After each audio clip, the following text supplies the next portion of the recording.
पीछे एक बड़ी खबर आपको बता दें, निक्की हत्याकांड में आरोपी पति का एनकाउंटर हो चुका है। विपिन ने पुलिस हिरासत से भागने की कोशिश की और इस कोशिश के दौरान उसे पुलिस की गोलियों का सामना करना पड़ा। विपिन के पैर में गोली लगी। इस विपिन पर आरोप है कि उसने अपनी पत्नी निक्की को जिंदा जला दिया था। उसने ये किया इसलिए क्योंकि उसे दहेज चाहिए था। निक्की को दहेज के लिए जिंदा जलाने का आरोप इस शख्स पर लग रहा है जिसे पुलिस ने गोली मार दी। निक्की को जलाने का वीडियो भी सामने आया था, जिसके बाद पूरे देश में सवाल यह था कि आज भी हमारे समाज में दहेज लोभी जिंदा हैं। बड़ी बात यह कि विपिन भाटी का पूरा परिवार अभी भी फरार है और पुलिस उन तक पहुंचने की कोशिश कर रही है।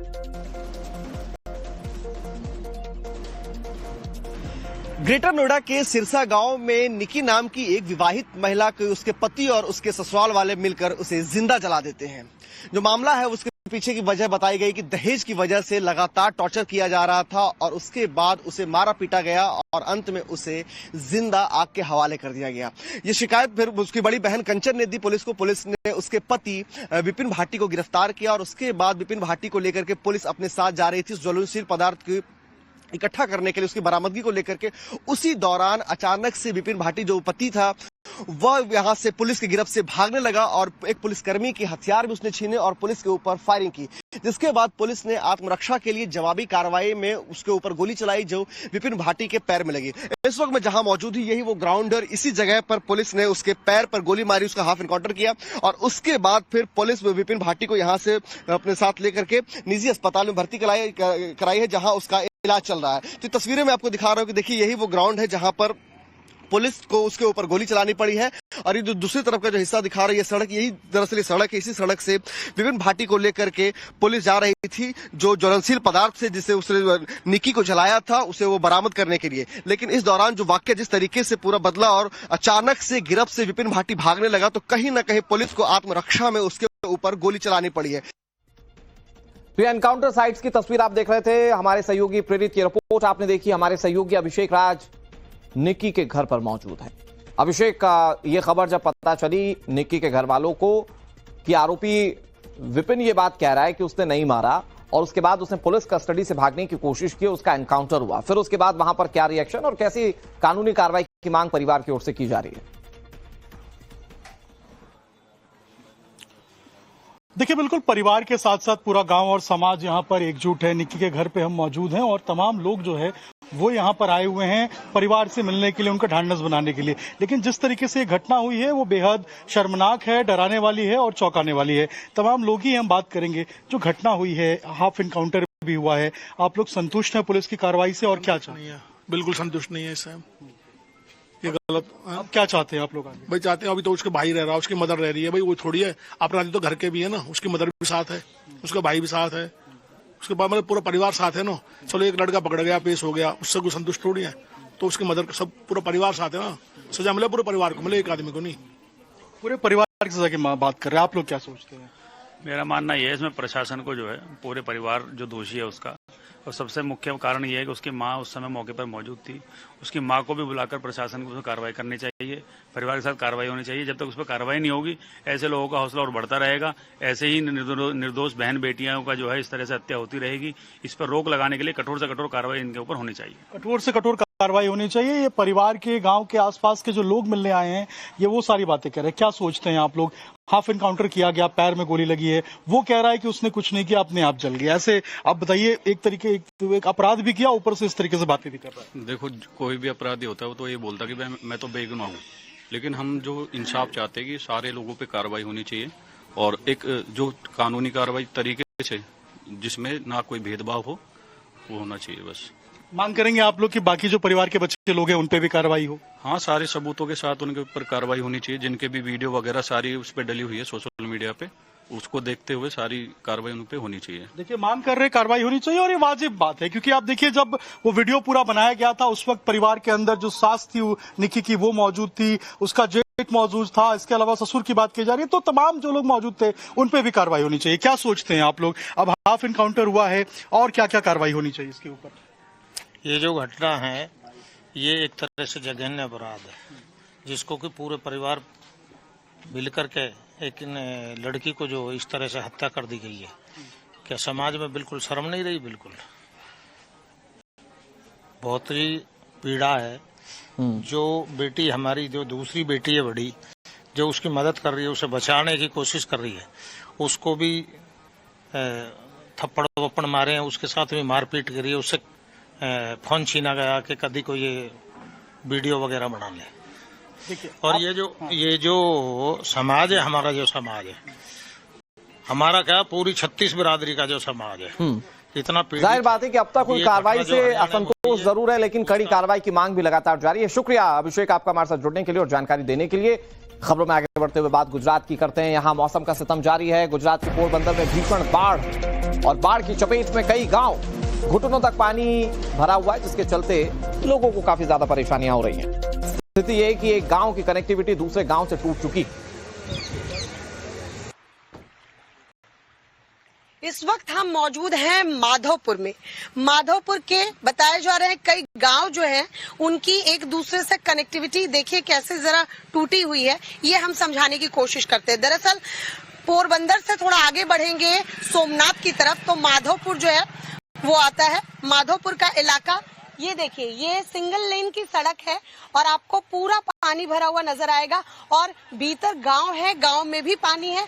लोग इसी सड़क से आने जाने को मजबूर है। कहाँ जा रहे हो भैया? हम लोग सामरेड़ा गांव में जा रहे हैं। सामरेड़ा आगे है, इधर माधोपुर गेट। तो ये ऐसे कितने रास्ते हैं जहाँ जल भरा हुआ है? ऐसे 2-3 जगह पर ऐसे पानी भरा हुआ है। पानी भरा हुआ है 1 किलोमीटर में। यहाँ तो फिर भी थोड़ा पानी कम लग रहा है, आगे ज्यादा था। आगे इतना है, इतने तक पहुँच गया था। तो कैसे क्या क्या मुश्किलें आ रही है? पानी में ये गाड़ी निकालना बहुत मुश्किल हो रही है। हाँ, तो ये कितने दिनों से हालात ऐसे बने हुए? ऐसे तो 1 महीने से चल रहा है। 1 महीने से चल रहा है। आप कोई कुछ आता नहीं निकासी के लिए? कोई नहीं, कोई कुछ नहीं करता है, ऐसे ही चलता है यहाँ पे। ऐसे ही जाते हैं। वहाँ पे माधोपुर गांव में सिटी में इतना पानी है। सिटी में भी पानी है? सिटी में रामापीर का मंदिर है ना, उसके साइड में। और बताया जा रहा है बारिश नहीं हो रही थी तो थोड़ा पानी कम हुआ। बारिश नहीं हो रही थी तब नहीं था। नहीं था। अभी बारिश हुई है तब से है। एक मिनट। ये देखिए लोग यहाँ पर मौजूद हैं। एक बाइक बंद पड़ गई है शायद। कुछ और लोग हैं जिनसे बात करती हूँ। कहाँ के हो भैया? माधोपुर के। माधोपुर सामरेड़ा ये तो पूरा भरा हुआ पानी है, पूरा सामरेड़ा में पूरा। गाँव में भी पानी है? गाँव में माधोपुर में रामापीर पे मंदिर पे पानी है। मंदिर पर पानी है? हाँ, मंदिर पे रोड पे पानी आता है। बारिश आती है तब पानी बहुत आता है। और ये हालात जरा देखिए, यहाँ जो स्थानीय हैं वो बता रहे हैं कि इसी हालात में होकर गुजरने को ये लोग जो है मजबूर हैं। शायद बाइक बंद पड़ गई है और जाहिर सी बात है, जरा बहाव देखिए इस पानी का, आपको यहाँ समझ में आएगा। धीरे धीरे पानी जो है वो बढ़ता जा रहा है घुटनों तक। भैया कहाँ के हो? जरा इधर आना। हेलो, कहाँ के? माधोपुर के। ये कब से हालात ऐसे बने हुए? हालात है 5 दिन से ऐसे ही है। 5 दिन से ऐसे ही है। आप लोगों को डर नहीं लगता ऐसे पानी भर जाता है पूरे घुटनों तक? परसों यहाँ तक पानी था। हाँ, यहाँ तक से मैं निकला माधोपुर से। हाँ, तो माधोपुर ये हर साल यही होता है? हर साल यही समस्या रहती है। ये ब्रिज के कारण, ये ब्रिज का लेवल थोड़ा नीचे है, इसको अब ऊंचा करना चाहिए। हाँ, तो ये कितने ऐसे गांव होंगे सामरेड़ा, माधोपुर और कितने ऐसे इलाके? तो इलाके बहुत है, बहुत। सब जगह यही हालत है। पोरबंदर में हालात ऐसे है कि एक गांव से दूसरे गांव जाने के लिए लोग पानी कम होने का इंतजार कर रहे हैं। सैलाब की वजह से फसलें तबाह हो चुकी हैं। यहां पर भी हमारी सहयोगी श्वेता भट्टाचार्य पहुंची। स्थिति क्या है उनकी एक्सक्लूसिव रिपोर्ट में आप देखिए।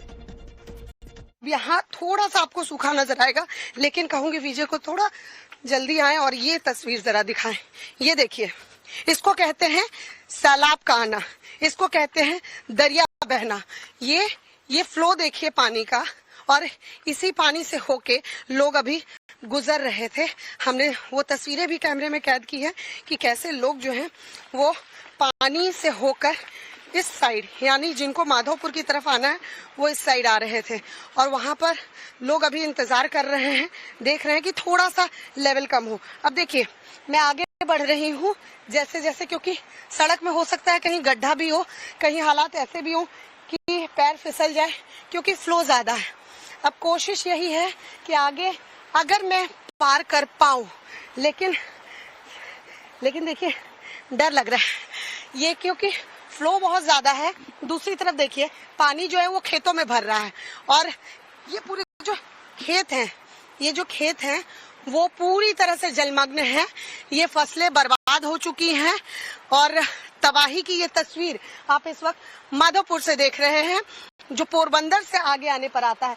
अब ये देखिए घुटनों तक पानी जो है आ चुका है और मैं कोशिश भी करूं तो इस फ्लो में आगे नहीं बढ़ पाऊंगी, क्योंकि वहां आप देख रहे हैं जो पानी की निकासी हो रही है वो बहुत तेजी से हो रही है। लोग वहां पर इंतजार कर रहे हैं और वो पत्थर अगर दिखा पाए विजय, वो सामरड़ा लिखा हुआ आपको नजर आएगा, यानी इसी जगह से, इसी सड़क से आपको यही एकमात्र रास्ता है जब आपको सामरड़ा जाना है। और अगर सामरड़ा के लोगों को इधर माधोपुर आना है तो उन्हें इसी जल भराव वाली स्थिति में आना होगा। लोग इंतजार कर रहे हैं कि थोड़ा सा पानी का लेवल कम हो जाए तो वो आएंगे, लेकिन जैसे ही बारिश हो रही है उसके बाद हालात जो हैं वो बद से बदतर हो जा रहे हैं। अब आपको पोरबंदर बाईपास का हाल दिखाते हैं। वर्तू बांध के 6 गेट खोले जाने के बाद 13 गांव बाढ़ की चपेट में है। पोरबंदर से खंभालिया की तरफ जाने वालों को मुश्किलों का सामना करना पड़ रहा है। हाईवे के आसपास बने घर कई फीट तक पानी से घिर चुके हैं। ये तस्वीरें आपके सामने।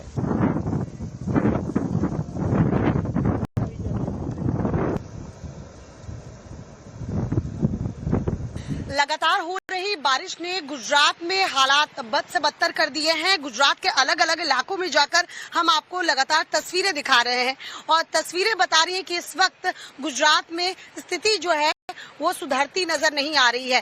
पोरबंदर बाईपास पर इस वक्त हम खड़े हैं। ये रास्ता जो है ये पोरबंदर बाईपास का खंभालिया की तरफ जाता है और ये हाईवे है जो आप इस वक्त नदी में तब्दील देख रहे हैं।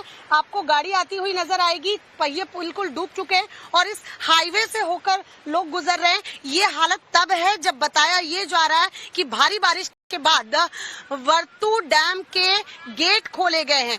6 गेट खोले गए हैं 4-4 फीट तक। उसके बाद जो है 13 गांव के लिए अलर्ट जो है वो जारी किया गया है। हालात क्या बन रहे हैं डैम से पानी छोड़े जाने के बाद, ये देखिए, ये हाईवे से गाड़ियां निकल रही हैं और अगर आपको पोरबंदर बाईपास होकर खंभालिया की तरफ जाना है तो देखिए स्थिति क्या है। दूसरी तरफ मैं दिखाना चाहूंगी कि हाईवे से जुड़े देखिए जो यहाँ हाईवे के साइड में जो घर हैं वहाँ हालात क्या हैं, क्योंकि 13 ऐसे गांव बताए जा रहे हैं जिनको पहले ही अलर्ट जारी कर दिया गया था और 11-12 बजे जब डैम के गेट खोले गए वहाँ देखिए कुछ महिलाएं आपको नजर आएंगी जिनके बिल्कुल कमर के ऊपर तक पानी है और सामान को कैसे उन्होंने सर पर उठा रखा है। और एक पेड़ आपको नजर आएगा, इमेजिन कीजिए वो पेड़ जो है वो 6-7 फीट से ऊपर का पेड़ होगा, लेकिन वो पूरी तरह से डूबा नजर आ रहा है। महिलाओं के कंधों तक पानी आपको दिख जाएगा।